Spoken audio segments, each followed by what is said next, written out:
Welcome back to Inside the Lines. Happy Wednesday. We have some more NBA playoff basketball, of course, some college baseball, some MLB, but today's main focus will be talking about the draft board tomorrow, answering as many questions as we can during that span as well. So we have some picks for you on top of the picks we've been giving out over the past few weeks and months, and we have some new things to bring to you guys. So before we do that, let's bring in the boys here, and then I have our recap screen somewhere, and it looks pretty good for the NBA slide.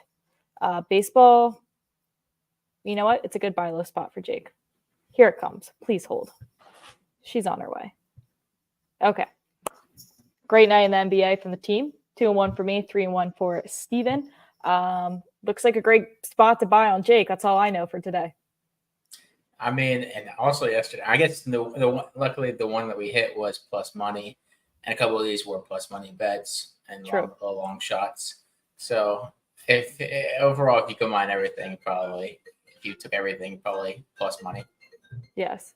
All right. Well, let's move into some baseball for today before we get into the NFL draft and some NBA props here. We'll go right into it. We'll start with college baseball here. Steven, I'll send you to the chat to start answering any draft or NBA questions here.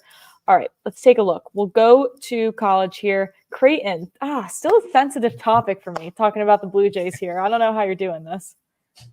Yeah, so going with Creighton on Creighton Coastal over 13.5. They played yesterday, and Creighton both teams used some of their top relievers. Both teams pitched bullpen games, and both teams left quite a bit of runners on base. The score was 7-3 yesterday, so there were 10 runs. It was the same line at 13.5 as it was yesterday, but considering that they left quite a few runners on base, and combine that with the fact that they used some of their top relievers, it's the same line, and Wednesday games have been slightly higher scoring than Tuesday games. All those factor into me liking this play. All right, good stuff here. We're going back to our boy Mookie Betts. We're going again for the total bases here. Yeah, I think I might just have to keep playing this until it hits, but instead of yesterday at minus 135, it's even money here. I got this at Hard Rock at even money. And my thought about this was that he had 5 at-bats yesterday and went 1 for 5. No strikeouts, no walks, nothing. And he's hitting over 300 this year. And if he gets his at-bats, just return to the mean, he should have at least 2 hits or have at least a double. And it's not like Washington's pitching is anything special. It's one of the worst in the majors. So I'm just betting on him to have a big game, especially at plus money. Yeah. Well, I feel like we're going to have some similar logic here with Acuna stolen base. I feel like we've been on this one before, but we're getting pretty solid value here, almost plus. Yeah, exactly. I had to take it plus 178 here. The model sets this at plus 118. So just that alone, you're getting good value. And if you look on Swish Analytics, this is one of the plays it tells you to take is fade Sixto Sanchez when it comes to stealing bases against him, and combine that with Acuna being a really good base stealer. And he pretty much has been stolen the base every other game this season, and he didn't have one last game. And over the last 10 games, it's been yes, stolen base, no stolen base, yes, stolen base, no stolen bases. He's due for a stolen base today. So I like this play. So incredibly due. We're going to also look at this with the Braves here on the run line. Yeah, we don't necessarily have value here. It's pretty much even value. Braves minus 1.5, minus 117. If you look at the model, but we do have Braves money line value, but with it all the way at like minus 250. Don't love that. Reynaldo Lopez, I've been on both sides of him this year with his over 15.5 outs and his under 16.5 outs, but I'm just going to go with a straight play here and going with minus 1.5 on the Braves with him pitching. I just think that they should beat the Marlins by several runs here. I don't even mind playing a minus 2.5 at plus money if you really like the Braves. I just like fading the Marlins, playing the Braves with that offense. Maybe Braves money line, pair that with Braves team total over 4.5 if you want to get something closer to even money as well. Some kind of play like that. I just wanted to play the Braves here. Mm-hmm. Simple plays. That's what we're going with today, okay? We're just trying to get green on the board here. I like it. I'm going to take us over to the association quick for tonight's games. I know we gave some of our best model value plays yesterday, so if you want those, you can look at yesterday's episode. I'll bring in Steven here, but I want to give out some of my plays. I'm going to start with the This is a little scary, but I'm going with Duncan Robinson here over 1.5 made threes. He's also, his point total is 6.5, but I think there's a really solid chance he hits 2 threes, and that's really all we get out of him today. But this is minus 110 here. I think they need his offense more than they are scared of his lack of defense. I think they're in a desperate measure situation. I think we'll get more than 15 minutes out of him tonight. So I think this is a good buy low spot before this starts to steam up. Then we're going to Valanciunas, double-double here. I'm shocked it's only minus 105. We have him projected for basically a double-double. He had 20 rebounds in his last game against OKC. I think he's just going to continue to body Chet here. The 10 points isn't really what I'm concerned about, but this is just a good series for him. Both of his points total and his rebounds total are both 12.5 and 11.5. So it seems like the odds makers are likely assuming he's going to hit 10 and 10 at least too. So I think at minus 105, that is worth the sprinkle as well. And then Jalen Williams is really just looking to target any OKC player in their assist line, just thinking that they have to be scoring more points than they did in their last game. I don't think they've gone under 100 points since the middle of the season against the Bucks, I think it was. So I think the regression here is back up. Higher point total, more points scored, which means more assists. And I like Jalen Williams here at minus 102, just about even money. So those are the 3 props for me today. As far as tomorrow's games, before we get into the draft, we were looking at some act now plays you want to get ahead on possibly. Are these, Steven, do we like these plays or we just know that they're going to start to steam?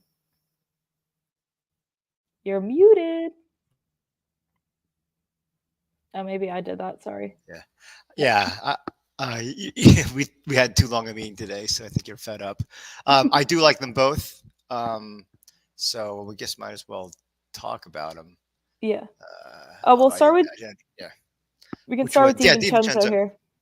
Yeah, it was 15.5 on most sports books, so I think that you might as well grab it at 14.5 and not. It looks like Bet Rivers. A lot of my best values have been on Bet Rivers the last few days, so maybe they're doing some kind of juicier lines, trying to get some NBA action on them. So DiVincenzo is, he's been averaging like close to 20 for the last month or so. I think the over is like 11 and 3. So, and we saw what he did at the end of the game, to win the game on that 3 the other night. Do you like his PRA as well? I was looking to. So yeah, but I know the they hit last game.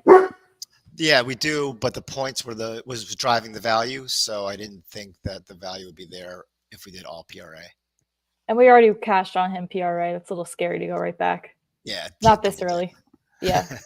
All right, let's look at Austin Reeves here, and then we'll answer a few NBA questions before we get to the draft. Reeves, his point total now down to 12.5, 13.5 at some point, or some places. Bet Rivers earlier today, though, was 12.5. Assuming most books will start to take this to 13.5, if not maybe 14.5 by game time. Yeah, and I like that.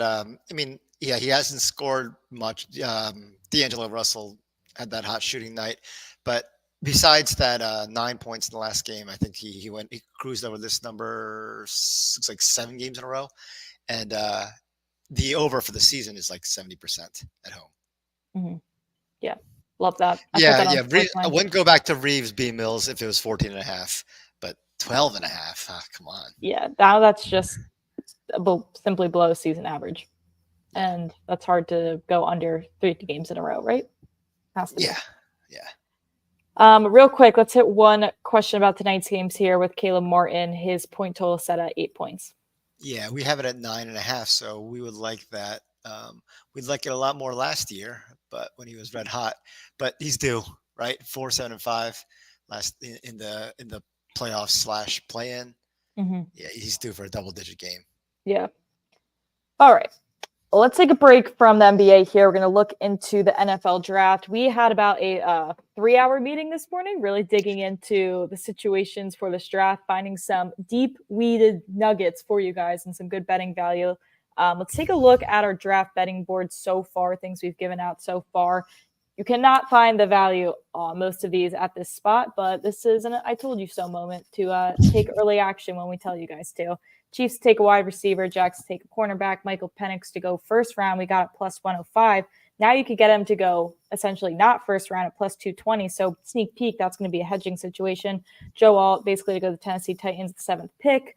Jaden Daniels, 2nd pick. Jonathan Brooks to be the first running back taken off the board. That was great value there. Both of our long shots here have come down in their odds as well. And then we're looking at Penix, just half unit sprinkles on the Saints, Seahawks, and Rams to take him. So we have a few more plays outside of these, but just wanted to remind you guys of these that we've already given out. Let's just get the conversation going, starting with the quarterbacks. Now, what we've been doing, what Jake really did was look at some data, look at some test scores, some RAS, some PFF, some high school recruiting rankings, finding out which trends actually matter and turnover during the season and when teams are drafting. So let's take a look at the quarterbacks first here. What have we taken away from the quarterback situation that we can give our viewers? Well, the thing that thanks to Jake, he did all the heavy lifting, but I'll take his. I'll run the last quarter mile of a marathon. It seemed like in the past 2 years, you had some steam with guys like Will Levis, Malik Willis, Desmond Ridder, Stetson Bennett, who at times were considered to be, potentially high draft picks. And they all ended up falling probably to where they should have gone in the case of Willis maybe and should have gone further. But so if you're tempted in day 2, day 3, to take an under on anybody who was a 3-star or less, regardless of physical traits or college production, don't go for it. Looks like quarterbacks, you need to have kind of all 3 things. You need to have pedigree, lived up to pedigree with good stats, and you need to have a good athletic score or be so good that you didn't have to test. Because that was so guys like Will Levis and Stetson Bennett were all guys that had great quote unquote college careers, obviously, but they were under 4.5 stars, and they ended up going second round, third round. Why did they just didn't have all 3. Levis was first pick of the second round, right? So it's like you just don't believe the hype around players unless people are looking for check marks across the board. Mm-hmm.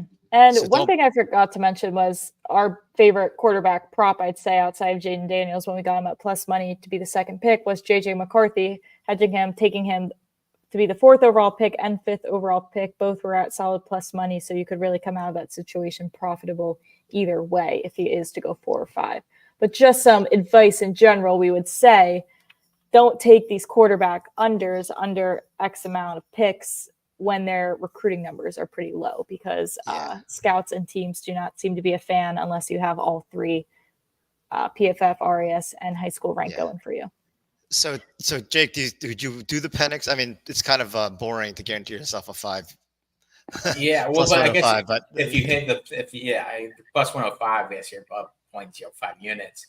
But I don't mind doing not to be selected in the first round, which is they don't really have that exact prop. You could do over under 32.5. You do over pick 32.5 at plus 220 right now on DraftKings.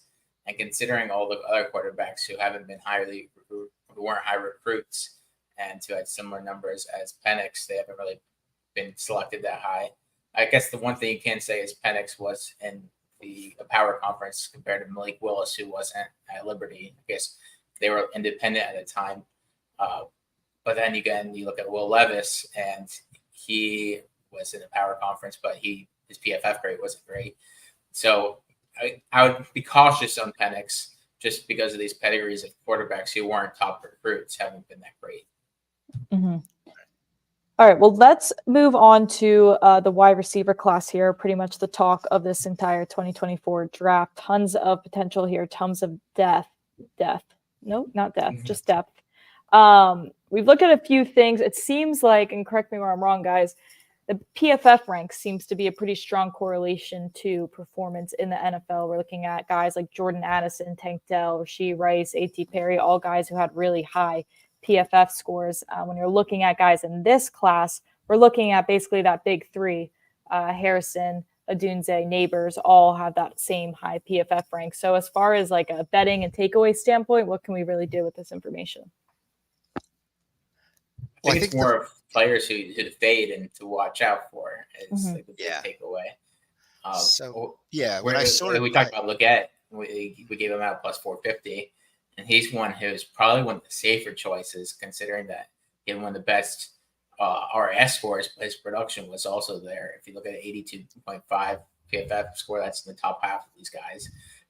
And then there's players that we'll talk about like Adonai Mitchell, AD Mitchell, who's someone to really be cautious about because he could be anywhere from Kevin Austin to George Pickens. So that's pretty much his range. And you know why he had a 71.9 PFF score is because out of all these players in this draft, out of the top 24 receivers, he had the lowest yards per route at 1.72 yards. So he's a great jump ball receiver.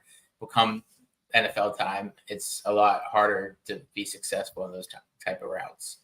Yeah, we just couldn't find a guy who is not at least a 4-star recruit who has an awesome RAS score but didn't have the PFF grade to really, pop. And the best player was George Pickens.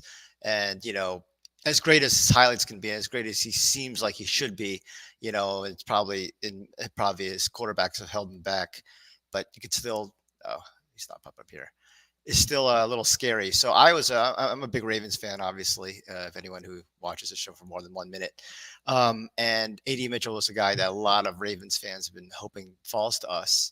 But now I'm a little worried. And now the better scenario for me is maybe Leggett in the second round because he seems to have everything. He didn't have the production over every year of college, only had one big year, but that one big year was kind of a clean sweep, with the RAS, high PFF, and expected to be a good player with a 4-star.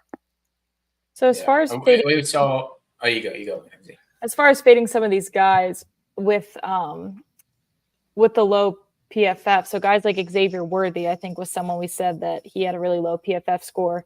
Is that like an over/under situation we could look into fading?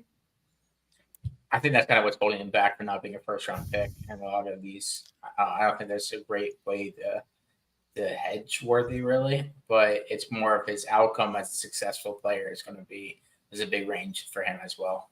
Mm-hmm. Yeah. I like if you're down to Xavier Leggett or Xavier Worthy, especially for fantasy purposes in the next year or so, probably go with Leggett. I guess team match definitely plays a role into these players, but that's definitely something to look forward to. And even Keon Coleman is somewhere similar with Worthy, and he didn't like A.D. Mitchell. Keon Coleman's yards per route weren't great, which is why his PFF score is probably not as good as it could be. But his RAS score, even with a terrible 40, is pretty good at 9.12. Yeah, and so one thing about RAS that came clear is that it doesn't, it's interesting. Xavier Worthy, the fastest 40 time ever, and Keon Coleman, who's disappointingly slow, both have very similar RAS scores. So, the same number doesn't mean the same thing depending on the player.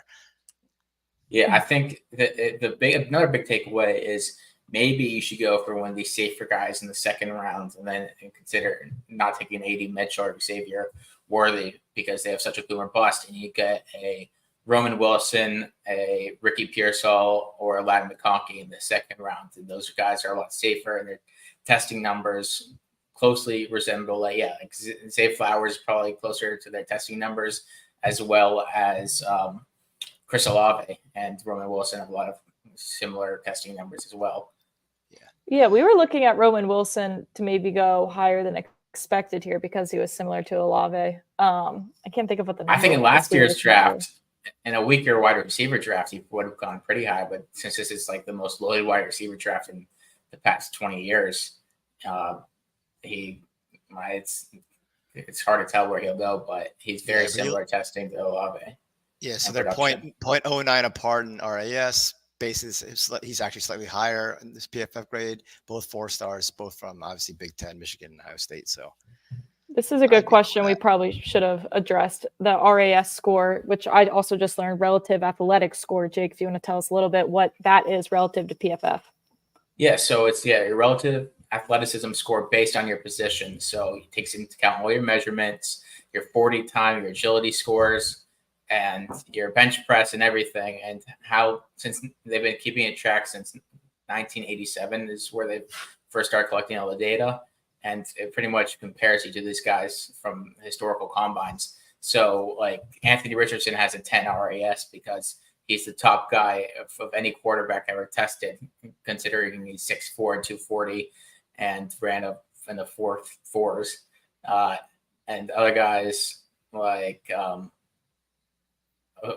who else is up there? That's A.D. Mitchell is probably like the top 5 wide receiver in terms of RAS score with a 9.99 score. And then you go to the bottom, it's guys who are like in the middle of the pack in all time. But you see, as time goes on, you see all these higher RAS scores because guys are just getting more and more athletic. You can see why Malik Neighbors has he came close to, not catching Marvin Harrison, but then all of a sudden for a little while, they look like there's an actual possible debate about or value on him going ahead of Harrison, but it's fallen back down. But you see why, because 988 RAS and over 90 PFF. That profile is pretty safe that Neighbors is going to be a stud. His whole profile is something I would. He's the triple threat. High RAS, high PFF, high school rank. It's amazing how correlated high school rankings have been. Yeah. All right. Well, let's move on here from the wide receiver class. We've given out some picks throughout the weeks on those that we had, especially some of our long shots. But let's take a look at the running back class here. Now, what we found this morning was a lot of these are correlated, like PFF to tight ends, pretty correlated. Same with wide receivers. But we're looking at this running back class, and it kind of feels like some of these test scores go out the window when you look at their actual successful production in the NFL. Yeah, a lot of it's fit when it comes to NFL. Kyron Williams, the biggest indicator of that, is he tested terribly, and he was, out of all these players to test, Kyron Williams, in terms of RAS scores, the second worst behind Bucky Irving, who was this year, and Bucky Irving is a similar recruit and actually had a higher PFF. So if you're really scared off by Bucky Irving because of his testing was so terrible, he could very well be a successful NFL player. Right. And I'd like to mention some poor PFF ranked running backs in the league right now. Jahmyr Gibbs, Brian Robinson, which I'd say relative, pretty successful so far. Achane, and Kyrie Williams. All pretty solid. They were poorly ranked, but they weren't elite like some of these other guys. Yeah, so that's what I'm saying your PFF doesn't matter as much. Mm-hmm. I would think. Exactly. So it's like unlike the other positions where you kind of want every check mark there. It's not as big a deal. It seems like in running back. Gibbs. So guys like Estime, who has an insanely high PFF, but moderately high RAS, shouldn't be scared off if that happens. Brian Robinson we talked about.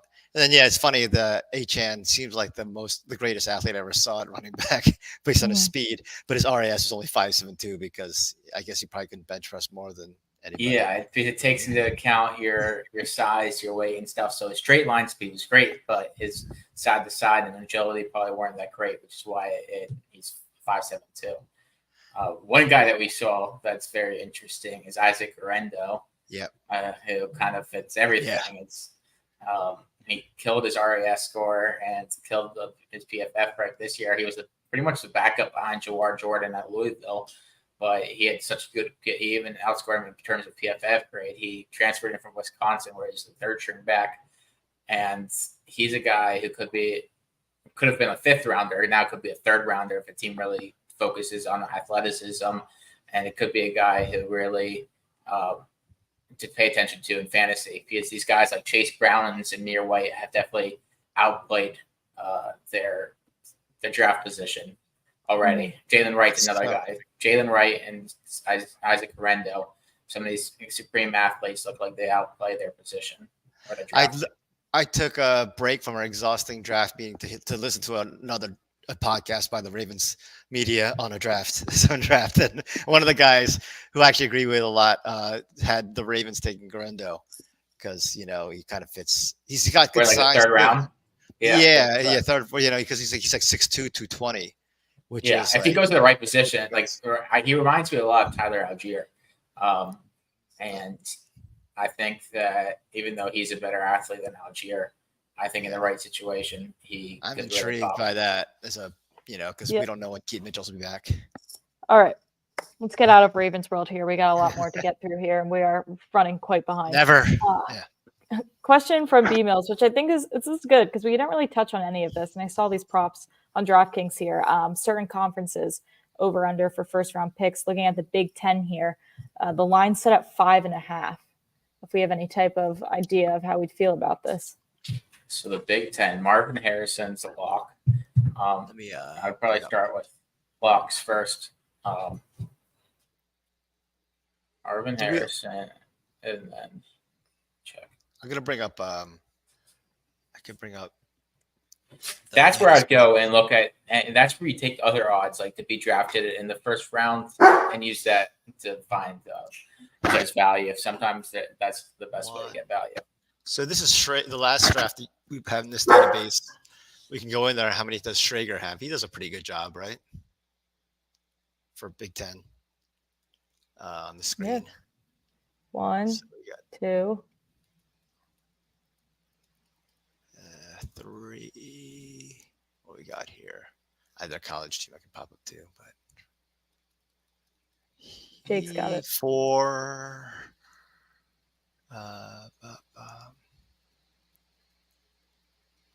I think he doesn't have 6. Yeah. So he would have less than that. Kuiper, 1, 2. Schrager did Schrager have Chop Robinson in there at all? No, it doesn't look like it. So yeah, he's likely the 5th. So yeah, Kuiper, yeah. So but it doesn't look based on the some of the more popular mocks. It's giving under. Yeah, under seems to be the number. Yeah. Another question. Let's talk about the D-line real quick because I think we mentioned this. Odds on a D-lineman being taken in the first round at plus 190. 6.5 for edge rushers and D-linemen. Oh. So you have Dallas Turner, Latu. Those are locks. Chop Robinson, we think, based on his testing. I mean, the whole thing is we'll show this later. Darius Robinson tested really poorly, but he got the green room invitation, which makes it seem like he's going to be a lock to be in the first round. Mm-hmm. Jared Verse, and Byron Murphy. That's 6, right? And then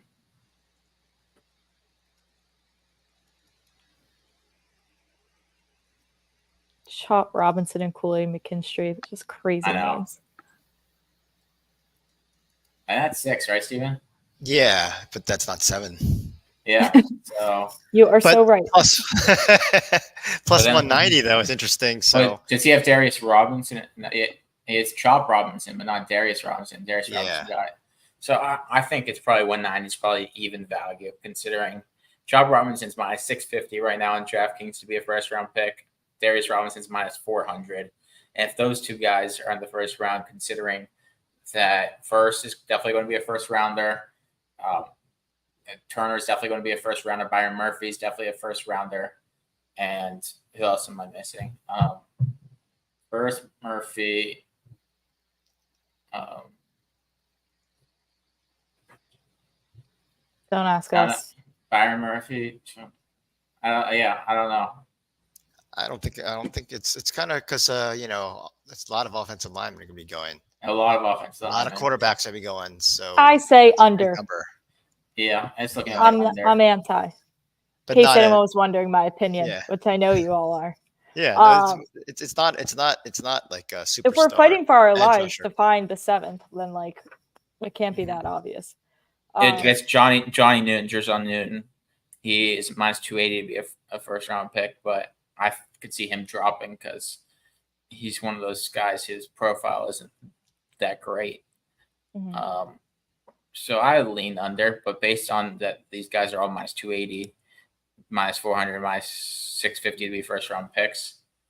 I lean under. I think 190 though is pretty much the values there. I wouldn't go minus 220 on under. No. Yeah, gross. Okay, let's stay in this land a little bit here. Let's talk about some cornerbacks here. 2 that we have our eyes on as potential good betting value here. Quentin Mitchell, looking at him to go earlier than expected, under 13.5 at plus 160, which is pretty awesome. Yeah, if you look at his profile, it's another one kind of like Malik Neighbors, where he's good all across the board, except if you look at his recruiting rank. Yeah. But he's up there with everything in terms of RAS and PFF. And if you look at his similar RAS score, it looks like Tariq Woolen, who was a 5th round pick, but's been a stud, and the NFL is right there with him.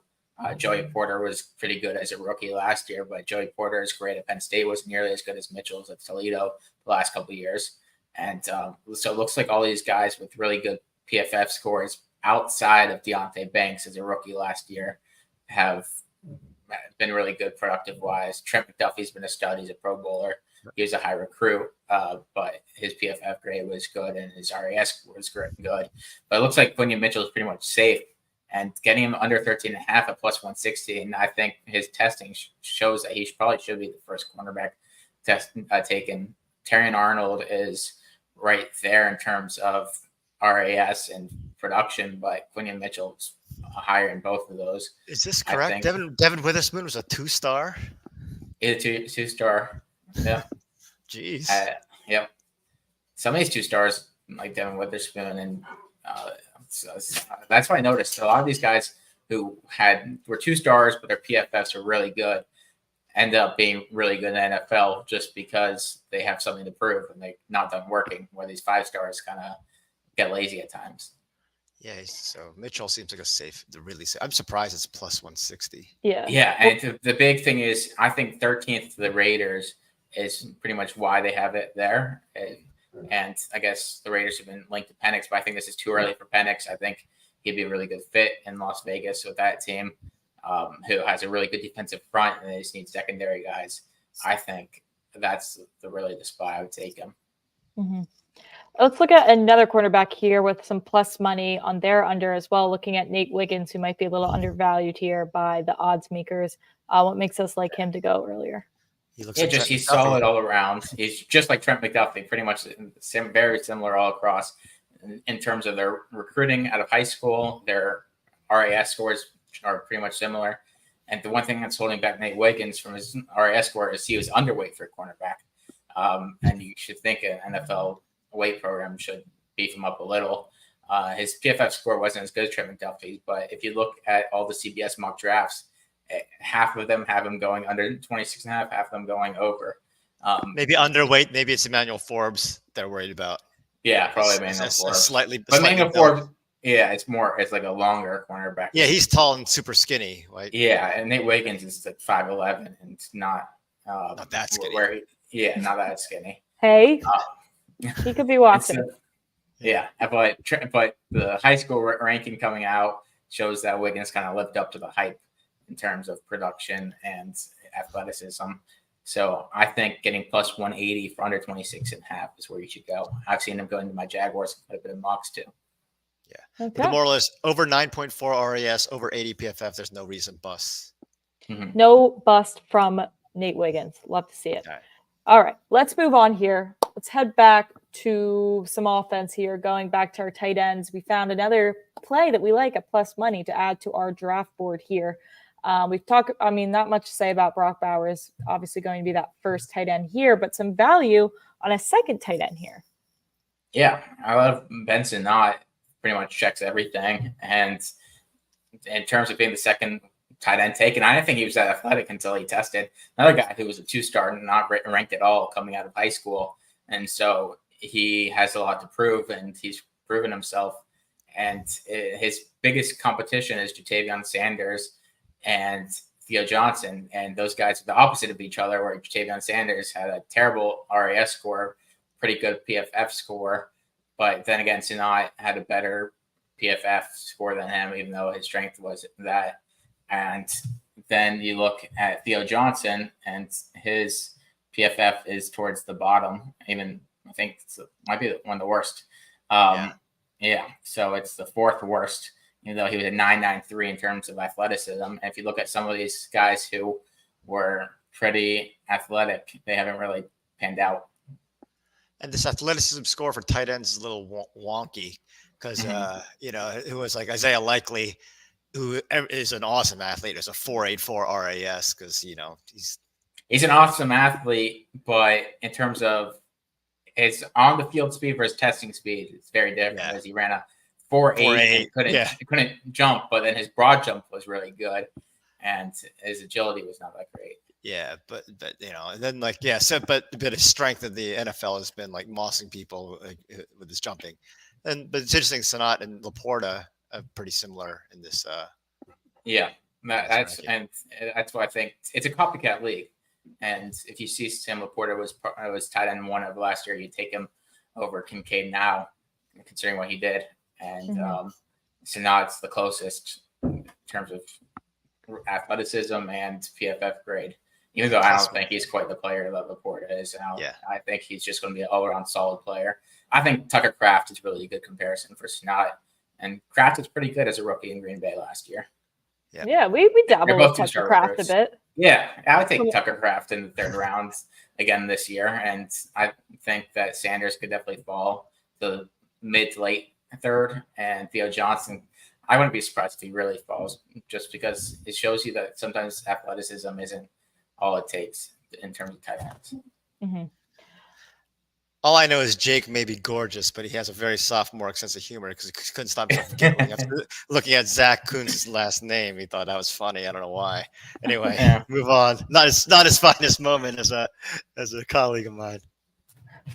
All right, let's go to God. We got a lot. All right, let's go to offensive tackles here.